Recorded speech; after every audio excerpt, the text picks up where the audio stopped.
quiero que abra su Biblia en el libro de Romanos.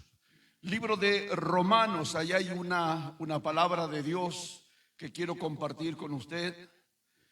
La verdad que es una palabra maravillosa, extraordinaria. Es impresionante. Mayormente la utilizamos en para grandes debates, discusiones en sí. Pero indudablemente ha sido de muchísima bendición para nuestras vidas, especialmente la vida de este hombre llamado el apóstol Pablo. Libro de Romanos capítulo 8, versículo 38 y 39. Allí va a estar registrada la palabra de Dios, que indudablemente le puse como título, ¿sí? Tengo varios títulos, pero me quedo con no sé, vamos a ver. Templado por el fuego. Templado por el fuego. Dicen las Escrituras de la siguiente manera, libro de Romanos, capítulo 8, versículo 38 y 39, dice de la siguiente manera: por lo cual estoy seguro de que ni la muerte, ni la vida, ni ángeles, ni principados, ni potestades, ni lo presente, ni lo porvenir, ni lo alto, ni lo profundo, ni ninguna otra cosa creada nos podrá separar del amor de Dios, que es en Cristo Jesús, Señor nuestro. Escuche lo que dice. Por lo cual estoy seguro de que ni la muerte, ni la vida, ni ángeles, ni principados, ni potestades, ni lo presente, ni lo porvenir, ni lo alto, ni lo profundo, ni ninguna otra cosa creada nos podrá separar del amor de Dios, que es en Cristo Jesús, Señor nuestro. Le damos un aplauso al Dios más grande de toda la historia de este mundo, el Dios todopoderoso. Es impresionante esta palabra. Y me quedo con templado por el fuego. No sé si usted conoce o si usted sabe lo que es templar. Mayormente en el grupo musical, los que tienen justamente, bueno, hoy no están los bongos, pero están los bongos, están las timbaletas, están todos lo que son instrumentos de cuerda, y especialmente el fuego. Cuando ellos están descalibrados, por decirlo de esa forma, suenan raros, no suenan como deberían de sonar, ¿sí? Pero cuando entonces, por medio del calor, por medio del fuego, llega justamente eso a templar ese cuero y se afina para que pueda dar el sonido que el hombre o que la mujer está queriendo y que es agradable para los oídos, ¿sí? Porque indudablemente es una bendición. Y otra cosa de lo que es importante es algo que muchas veces nosotros estamos acostumbrados a que las cosas nos salgan bien. Y si algo no sale bien, mayormente decimos Dios no está con ello. Siempre las cosas deben de salir. Siempre pensamos que las cosas tienen que salir de la mejor manera, como nosotros anhelamos, como nosotros deseamos. Y no siempre las cosas deben de salir. Pero cuando no nos salen de la forma, de la manera que nosotros deseamos, decimos, Dios no está en eso. Dios no está en eso. Dios no me está ayudando. Pero quiero en esta tarde poder que preste un poco de atención en sí para poder explicar y explayar indudablemente la circunstancia y la situación que muchas veces en las cuales renegamos, en las cuales mayormente nos sentimos mal, nos ponemos mal. En muchas de las situaciones queremos bajar los brazos, nos desaniman, ¿no? Pero no siempre las cosas nos van a salir como a nosotros o como nosotros pensamos o como nosotros queremos. En el momento de la crucifixión, usted recuerda, ¿no? El momento ese a donde Jesús debía de ser crucificado, y la verdad que fue muy fuerte. Fue un momento difícil, un momento crítico, porque Él señala y establece indudablemente en muchos pasajes bíblicos. Él habla acerca de su naturaleza carnal, también de su naturaleza humana, que sentía también el dolor, que sentía también la angustia.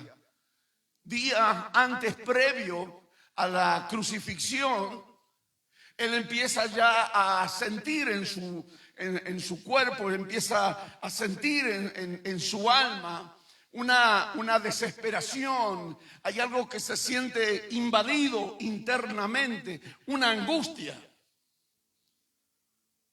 La Biblia dice que se siente triste a tal punto que dice que se siente atribulado. Se siente indudablemente muy atribulado. Y entonces esa es una situación en la cual él le toca vivir. Porque las fuerzas negativas, el infierno, él se va, él sabe, previo a la crucifixión, él se va a un monte, a un lugar a orar y siente la angustia. Como que nosotros veo que cuando mayormente es como que presiento algo. Él sabía indudablemente lo que el plan y el propósito de Dios por la cual apareció a este mundo. Pero eso no implica la circunstancia y la situación como ser humano que debería de vivir. Entonces esa angustia, imagínese su momento crítico, su momento difícil. Él en un determinado momento, él siente la angustia, él siente el dolor, él siente como que el abandono de su vida. A Jesús indudablemente no le podía salir las cosas mal. Todos siempre pensamos que las cosas a Jesús le deben de salir bien. Pero no todas las cosas salen bien. O es conveniente, o es necesario. Él tenía que pasar por un momento de dolor, por un momento de amargura, por un momento de tristeza, por un momento de soledad, como vos y yo atravesamos en momentos de la vida, en el transitar de la vida. Y llegas a pensar y a creer de que como que Dios ha abandonado, como que Dios ya no responde a tu clamor, a tus peticiones, como si fuese que tus oraciones no llegan, o que tu entrega, tu compromiso y lo que vas en sí, que hacemos en definitiva como en gratitud a lo que Dios está haciendo y está manifestando en nuestras vidas. Por eso mayormente nos descoloca, porque siempre estamos acostumbrados a que las cosas nos salgan bien. Pero cuando lo bueno no es necesario, cuando lo bueno no es necesario, cuando lo bueno no es necesario, nosotros decimos, bueno, pensamos de que Él no subiría a la cruz, no pasaría por esa situación, sería lo mejor, pero no es lo necesario. No era necesario lo bueno, pero sí era lo necesario subir a esa cruz. Y si muchas veces que las cosas que te pasan, que te suceden, y vos dices, bueno, pero estuve orando, estuve pidiéndole a Dios, estuve clamando, y aún a pesar de eso me sucede lo que me sucede. Pero no era lo mejor. Pero lo que te pasó fue necesario. Los discípulos no lo entendían. Los seguidores de Jesús no entendían de que Jesús de Nazaret era que debería de pasar. ¿Por qué? Porque ellos lo vieron a Jesús de Nazaret sanar enfermos, limpiar leprosos, resucitar muertos. Entonces para ellos no era necesario o no era lo mejor que Él fuera a la cruz. Y para colmo debería de ser muerto. No todas las cosas tienen que ser como nosotros por ahí pensamos. Hay un plan y hay un propósito, y que desde ahí empezamos a poder entender y comprender el propósito de Dios. Por ejemplo, dice las Escrituras que Dios le habla a un hombre y le dice, te voy a dar un hijo. Y este hombre, por cierto, se siente feliz y está feliz porque sabe de que Dios le va a dar un hijo. Pero luego dice las Escrituras que ese Dios que le dijo que le iba a dar un hijo y le dio ese hijo, luego ese mismo Dios le está diciendo, ahora quiero que me lo des. Pero no solamente quiero que me lo des, sino que me lo des en un sacrificio, en un altar. Todos sabemos y creemos indudablemente que cuando Dios le habla a este hombre llamado Abraham y le dijo que le va a dar un hijo, la verdad es que todos sabemos de que Dios fue el que le habló. Pero ese mismo Dios que le habló, ahora le está pidiendo que le devuelva a su hijo. Y no solamente que le devuelva a su hijo, sino que lo sacrifique en un altar. Y ahí es cuando nosotros, cuando estamos acostumbrados a que siempre nos salga bien, y cuando Dios te pide o cuando Dios nos pide algo a nosotros que nosotros debemos de dar, debemos de orar un mayor tiempo y aún esperamos o aguardamos que haya una confirmación. No todo las cosas van a salir como nosotros pensamos que es lo mejor, pero no es lo necesario. Quizás para vos es lo mejor, porque dentro de la imaginación y dentro del plan y del proyecto,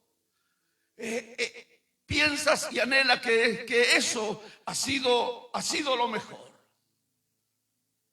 Por cierto que indudablemente para Abraham no le ha sido fácil. ¿Por qué? Porque Dios le dice, quiero que me devuelvas a tu hijo en un sacrificio, como sacrifican a los dioses paganos. Porque él tomó cuchillo, tenía que pegarle en el pecho, y así se ofrecían los sacrificios a los dioses paganos como Moloch.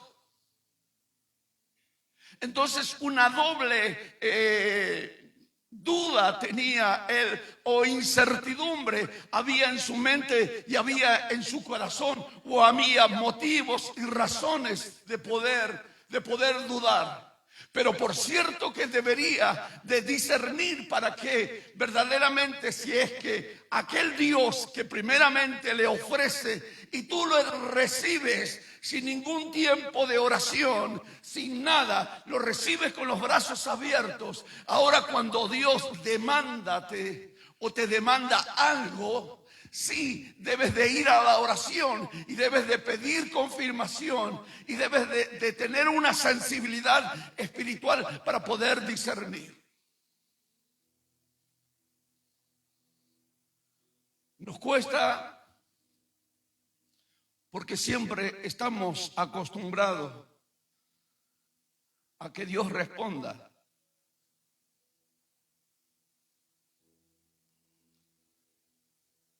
Imagínese en la mente de este hombre. Es porque estamos acostumbrados a que las cosas nos salgan bien. Y si no sale bien, es porque Dios no está en ese asunto. Es porque Dios no me atiende. Es porque Dios no me está escuchando. Hay algo que está funcionando, algo que no está funcionando como debe de funcionar. Por eso a los discípulos no le ha sido fácil. Pedro le dice, pero es necesario que vayas a la cruz. Pero podemos evitar eso. Evitemos eso. No sea necesario o sea para otro momento. Los seguidores de Jesús, claro, la verdad que ellos vieron primeramente las sanidades, los milagros, los hechos sin precedentes en las cuales Jesús se manifestaba a través de señales y de prodigios. Aunque ellos no lo entendían, hay una cosa que es fundamental y es importante, que la palabra de Dios se cumple. Pero la palabra de Dios tiene ese potencial, esa potencia, que tiene ese fuego tan impresionante para el corazón de nuestras vidas, que ellos continúan y siguen el proceso siguen caminando con Jesús de Nazaret. Pedro le decía, es necesario. ¿Por qué es necesario que tengas que pasar por ahí? Podemos esperar, podemos aguardar. Tú puedes reinar sin necesidad de pasar por ahí. Tú eres el Mesías. Tú eres el Salvador. No entendían lo que Jesús le estaba diciendo. Ante las pruebas, ante las situaciones que enfrentas a diario en tu vida, Él lo estaba experimentando. Él lo estaba viendo. Él sabía que iba a la cruz. Él sabía, y entonces el infierno y con todas sus potestades vienen indudablemente, y el infierno viene y él siente la angustia. Él no se siente acompañado como quizás muchas veces nunca te has sentido acompañado. Aún a pesar de tener a las personas, de tener gente a tu lado. Él llevó a todos sus seguidores, sus discípulos, los que estaban más cerca estrechamente con él, se durmieron. Se sentía, no podía ni siquiera poder apoyarse en ellos.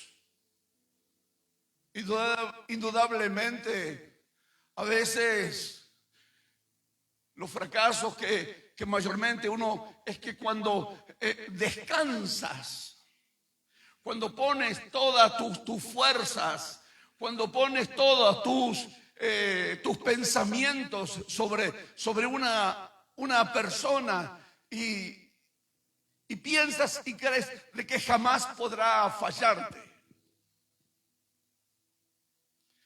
Y cuando sientes la traición, la desilusión, no hay forma, no hay manera de poder repararte. Pero eso es lo que hace una de las cosas o de las funciones que hace la palabra de Dios. Hay un fuego que se mete, hay una gloria que llena tu espíritu, que llena tu alma, que llena tu corazón. Es algo tan fundamental e importante en nuestras vidas. Ahora, si a esos discípulos les ha funcionado esa palabra y ese fuego, por cierto que a nosotros también nos debe de funcionar.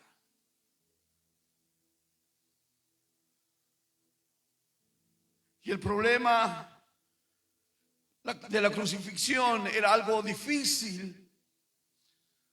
Solamente duró 6 horas.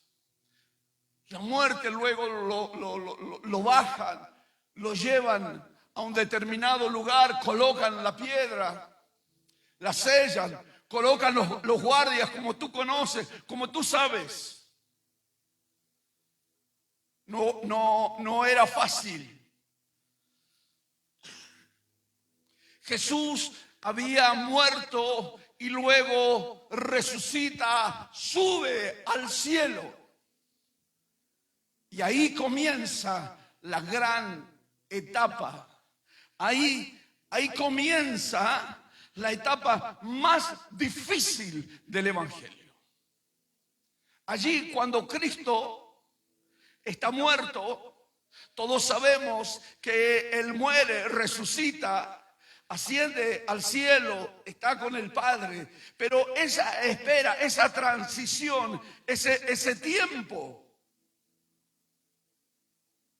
esos momentos, eso como un abandono, que a cualquiera que no se ha aferrado a la promesa o a la palabra de Dios, o que no ha visto la gloria de Dios, será muy fácil desistir. Pero por eso es que ahí comienza, verdaderamente, ahí comienza el Evangelio. Es la etapa más crítica, es la etapa más difícil. ¿Por qué? Porque los judíos, la religión, el imperio romano debería de hacer todo lo posible de poder esconder la piedra, de poder transmitir a la sociedad de que en definitiva Cristo no ha resucitado, sino que se robaron el cuerpo. Es la etapa más difícil del Evangelio. ¿Por qué? Porque a los seguidores de Jesús de Nazaret, a los que le seguían, lo andaban buscando para quitarle la vida, para matarlos. Ahí era el momento crucial del Evangelio, la etapa más difícil del Evangelio.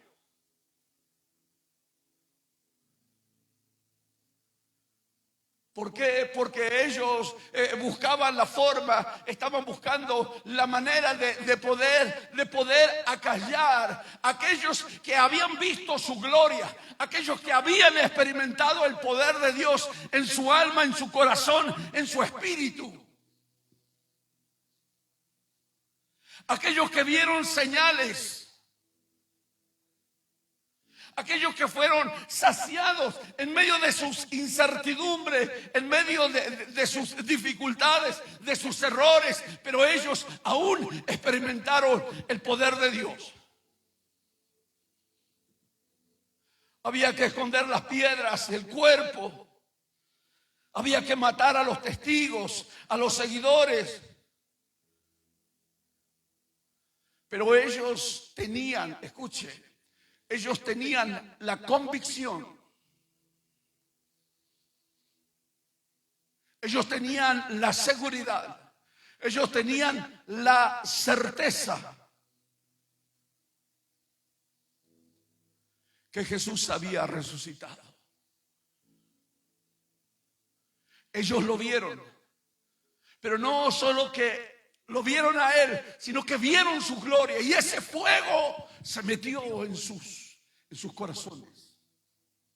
Ese fuego, esa presencia, ese poder indescriptible que uno no puede describir lo que una persona siente. Y cómo Dios se manifiesta a su vida y a su corazón, y cómo lo experimenta en su propia vida. Por eso dijo, eran los momentos más difíciles, la etapa más difícil del Evangelio. Por eso dijeron, bueno, entonces los que habían experimentado la gracia de Dios, los que habían experimentado el poder de Dios, como Esteban, aquel muchacho, aquel jovencito que se enfrenta ante el imperio romano, ante todos los séquitos de la religión, de los religiosos, de los saduceos, de los fariseos, enfrentándose.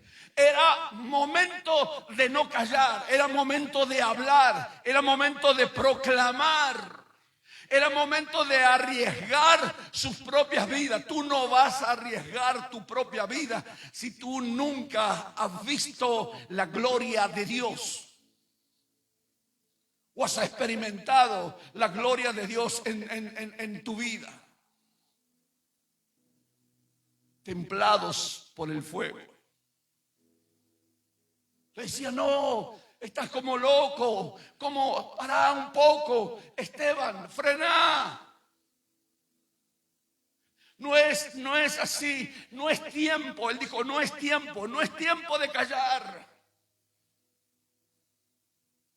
Él empezó a hablar y a predicar, y la gente empezó a acercarse, los religiosos supieron. No se fue a ocultar. Al contrario, estaba en medio. Buscaba la forma y la manera de poder proclamar la grandeza del Evangelio. Y a él, Esteban es el primer mártir. Esteban es el muchacho que le estaban quitando la vida a través de las pedradas, de las piedras que golpeaban su vida. Y como Dios, escucha, y como Dios es tan misericordioso, y como Dios es tan bondadoso con nosotros, le abre los cielos y ve la gloria de Dios. Le abre los cielos y ve esa gloria. Le inyectan y dice, no me importan, no me importa el dolor, no me importan las piedras, no me importa nada. He visto la gloria de Dios. El fuego te está motivando, el fuego te está templando. Es impresionante la vida de este. Por eso la frase que acabo de leer en el libro de Romanos, Pablo es el autor de esta frase. Porque Pedro murió, Pedro se fue, Andrés se fue, Juan se fue. Y todos aquellos seguidores tenían el deber moral y espiritual de poder hablarles y que ellos puedan puedan experimentar ese fuego, eso que se mete en tus huesos, como decía Jeremías.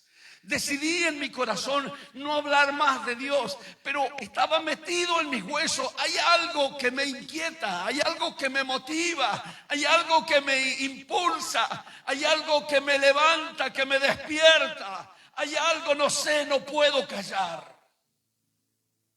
Me sedujiste, más fuerte fuiste. Eso es lo que hace la palabra. Eso es lo que hace Dios a través de su palabra.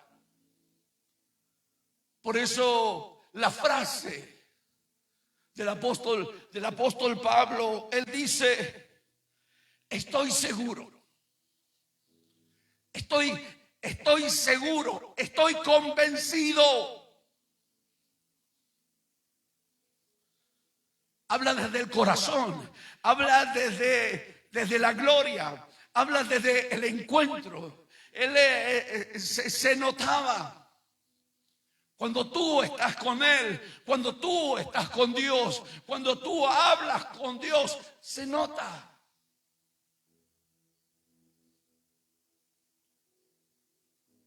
Por eso el apóstol Pablo decía: estoy seguro. La seguridad de Pablo era muy grande. La convicción de Pablo era tremenda. Estoy seguro. Hablaba desde el corazón, desde las entrañas. Por lo cual estoy seguro de que ni la muerte, ni la vida, ni ángeles, ni principados, ni potestades, ni lo presente, ni lo porvenir. Qué tremendo que cuando todos nosotros estamos acostumbrados a que las cosas nos salgan bien. Y cuando las cosas no nos salen bien,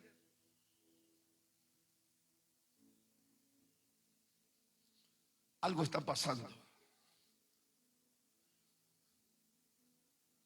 Algo está pasando. Es que son indicios. Escucha. Las pruebas, las crisis que uno debe de atravesar, son informaciones, son detalles de algo que Dios está gestando, de algo que ha comenzado un proceso de Dios en tu vida.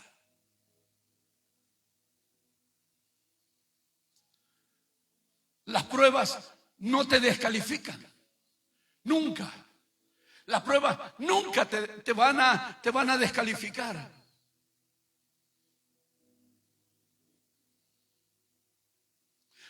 Por eso decíamos, mayormente los procesos no nos gustan. Por eso los sientes, por eso los percibes, por eso la tristeza, por eso la agonía. Por eso las cosas que te pasan, las cosas que te están sucediendo o que te están aconteciendo, y estás atravesando y pasando ese proceso.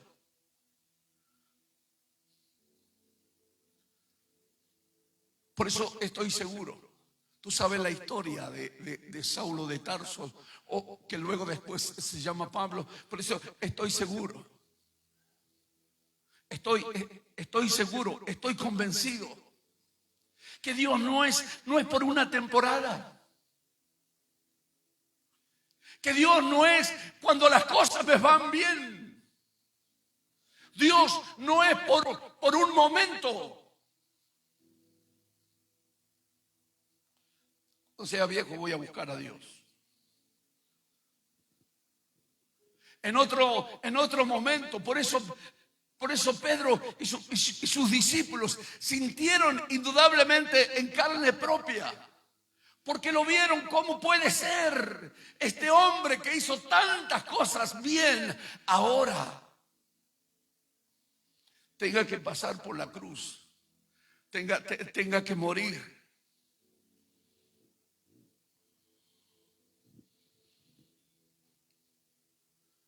El hombre sin Dios no es nada. El hombre sin Dios no es nada.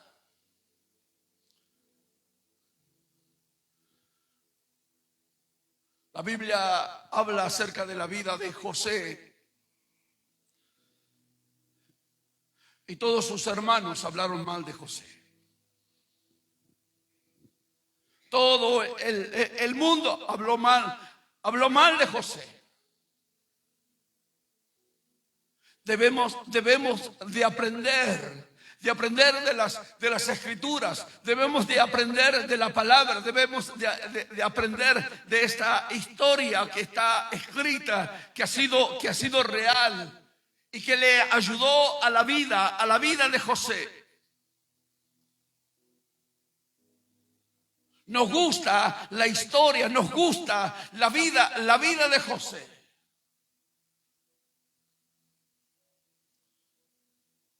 Pero no queremos pasar por la cisterna, no queremos pasar por la cárcel.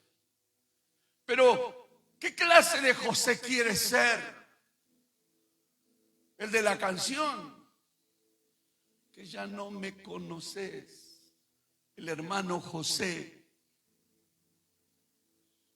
Pero no importa si a José no le importó indudablemente la descalificación, la murmuración, la queja, las calumnias que se levantaron en contra de él. Pero eso no es todo. Falta lo mejor. Cuando el rey dice, vayan a buscarlo a José. Pero nosotros queremos llegar a ese lugar, pero sin la cisterna. Queremos llegar a ese lugar sin ese proceso. Queremos llegar a ese lugar, a ese momento sin pasar por ese proceso. Pero ese proceso es que saca indudablemente lo que el apóstol Pablo dice: estoy seguro, se los aseguro. Estoy convencido con esta frase.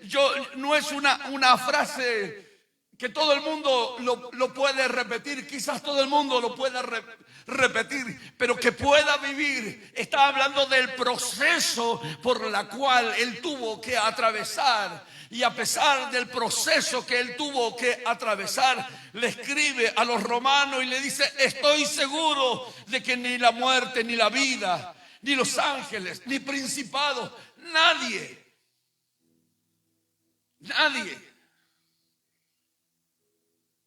Él es el que ocupa el primer lugar. Muchos dicen, es la familia. Pero si tu esposo no busca a Dios, si tu esposa no busca a Dios, Dios está primero que tu esposo y que tu esposa. Dios está primero que tus hijos. Porque nosotros hemos entendido por la palabra que el hombre no es nada.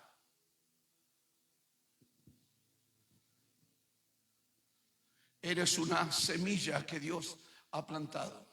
La Biblia dice que una semilla se planta y la tierra lo pudre, lo rompe, destruye, pero luego después de esa planta nace una planta y tiene frutos. Y no solamente tiene una semilla, sino tiene muchos frutos. Así también Dios te ha plantado en esta sociedad. Y te vas a ir desgastando. te vas a ir muriendo por fuera hasta que salga lo que Dios ha puesto dentro de tu corazón. Y que cuando tú mueras, aunque quizás no lo veas, como mucha gente que vio que sus padres murieron y que se cansaron de orar por ellos y de invitarlos. Yo recuerdo con mis hermanos y hablábamos, y mamá nos decía y cantábamos esos coros de antes.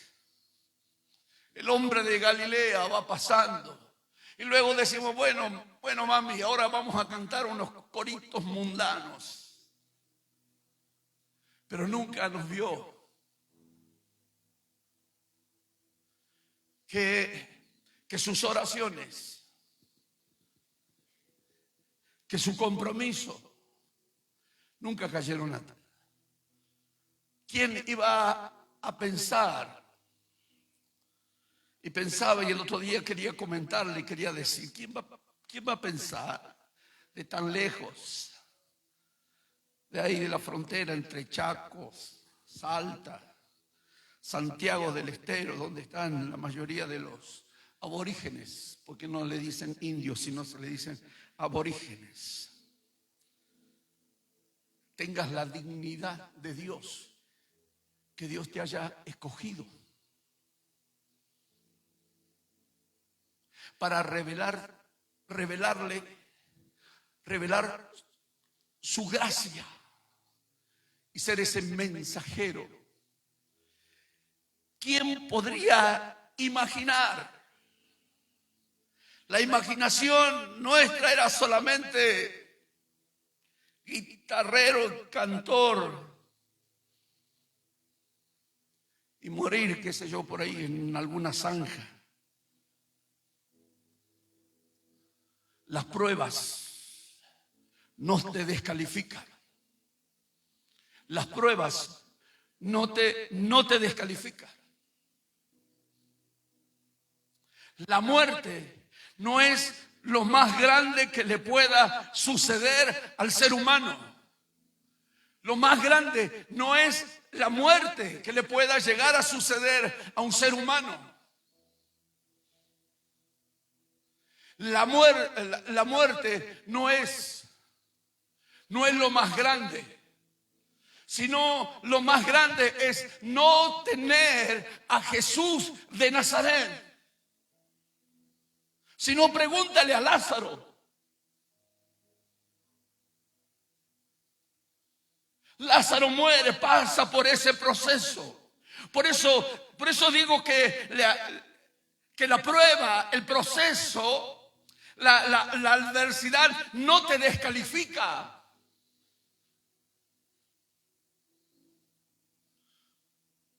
Lázaro murió y él estaba muerto y pasaron cuatro días, pero ¿quién estaba frente a la tumba? Estaba Jesús de Nazaret para decir: Lázaro, ven fuera. La muerte no es lo más grande, es no tener a Cristo, es no amarlo, es no rendirte, es no entregarte. Las adversidades, las dificultades. Es bueno, nosotros miramos, ahí está Sadrach, allá está Mesach y Abednego, y ahí está Jesús. No es lo mismo verlo a Jesús desde lejos. No es lo mismo. Lo bueno es de que tú entres y Él entrará contigo.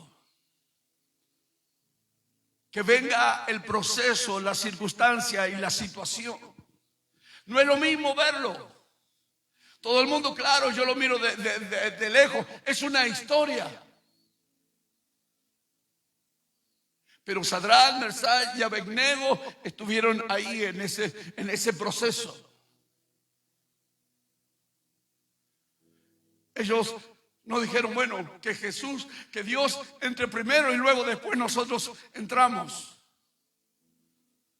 Son las mismas palabras de Pablo. Estoy seguro. Estoy convencido. Yo sé en quién he creído. Yo sé en quién he creído. Por eso no es fácil.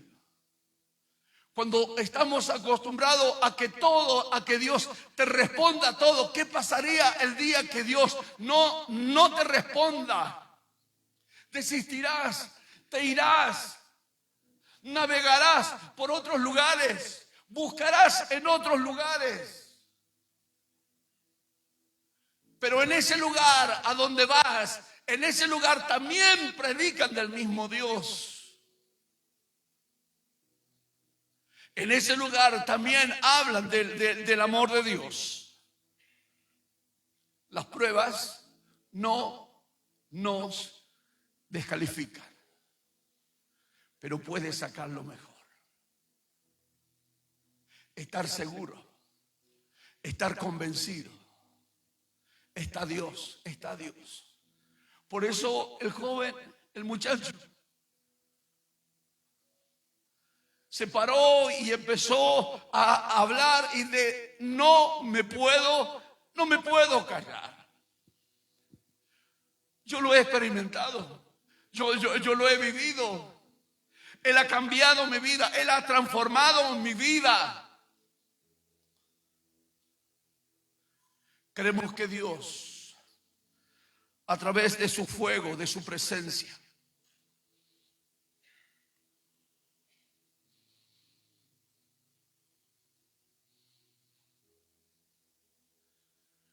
cuando Él asciende, Él se va, el cielo tiene un proyecto.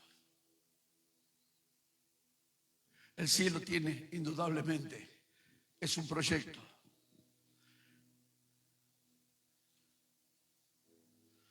Y es el fuego de Dios para forjar el carácter de un pueblo, del pueblo más poderoso que exista en el planeta Tierra. Hombres y mujeres con convicciones.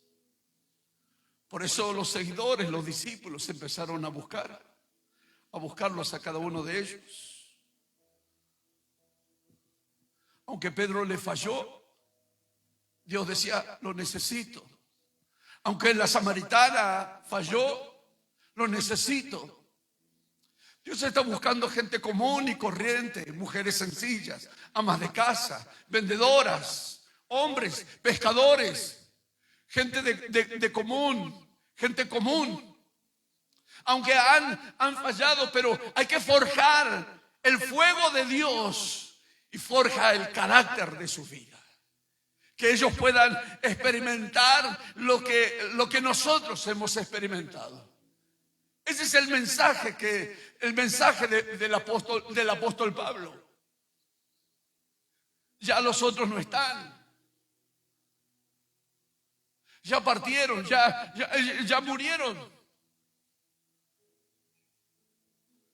Ahora estás tú, estás vos, estamos nosotros para ser templados en el fuego y ver la gloria de Dios. No te desesperes si fallas. Continúa, sigue. Si hay cosas que no lo entiendes, sigue caminando. Sigue buscando. ¿Quién pensaría de Lázaro que estaba en ese proceso y que estaba muerto? ¿Quién se iba a imaginar que él iba a resucitar? Habla acerca de las falencias que nosotros mayormente solemos tener. Pero Dios está dispuesto a hacer descender ese fuego, esa presencia que va a temblar o a templar tu vida, tu alma, tu corazón, tu espíritu. Verás las oraciones, verás lo que cantes, verás lo que sepas hacer y lo que Dios te diga para hacer. Vas a ver la maravilla de Dios, vas a ver las cosas que Dios va a hacer. Lo que debemos de preocuparnos es meternos en ese fuego. Es entregar nuestro corazón, es entregar nuestras vidas, es confiar en nuestra alma. Te invito a que te coloques de pie en esta noche.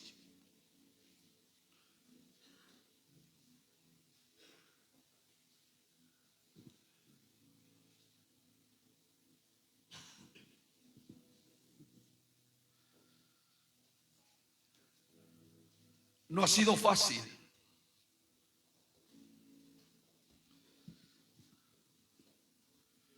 Por eso esta palabra, la palabra del apóstol Pablo, que lo escribe desde una cárcel, tiene tanta convicción, tiene tanta seguridad, que sabe que y cree, porque eso es lo que produce, que uno debe de hablar lo que Dios quiere que hable. Y el resto lo hará Dios. Por eso Dios empezó a encender el fuego en cada corazón. Y la gente que leyó,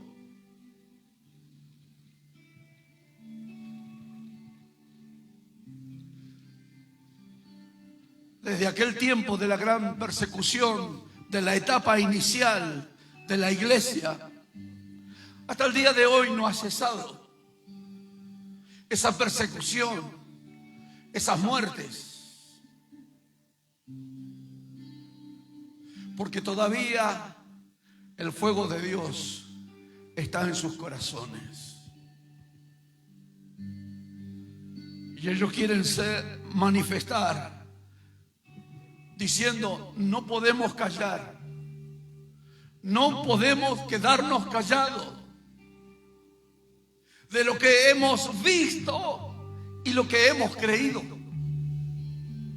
No podemos, no podemos. Ahí es cuando el fuego de Dios y su presencia empieza a temblar. Cierra tus ojos. Adoramos al Rey de Reyes.